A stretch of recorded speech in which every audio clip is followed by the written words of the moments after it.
Аллах Таалам Кахф сүрөсүнүн 46 аятында айтат: Аль-малу валь-бануну зинатул хаяти дуnya. Мал, акча, бала чака дүйнөнүн кооздугу дейт. Валь-бакиятус солихат хойрун инда роббика савабан ва хойрун амала.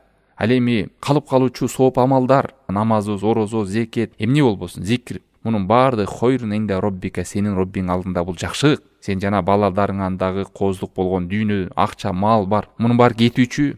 Ал эми калуучу түбөлүк Аллахтын алдына барганда сага сыйлык болуп берүүчү бул ас-солихат, жакшы амалдарың, ушул сооптор дейт. Ушул нерсе хойрун амалы, эң жакшы үмүт ушул. Ушул үмүт менен жашайбыз биз бул дүйнөдө тургандар. Жашоодо үй бүлөлүү болуу, бала чакалуу болуу, жашоодо иштөө, өйдө ылдый, ачуу таттуу, мунун баардыгы зарылдыктар. Ушул жакшылыкка жетели деп ушул көпүрөдөн өтүп атабыз. Анан эмнеге ушундай сооптор жыйноодо өзүбүздү жакшылыктан кур калтырып, сооптон кесип салгыбыз келет биз. Эмне үчүн? Бал ту'сирунал хаятад дуnya, силер дүйнөнү өйдө көрүп, таасирленип жакшы көрөсүңөр. Вал ахирату хойру ва абqa. Ал эми акырет силер үчүн жакшы жана түбөлүктүү дейт. Бирок акыретибиз жакшы болушу, акыретте биз түбөлүктүү бейиш киришке эмне өлүп калсак эле кирип кетебизби? Жок.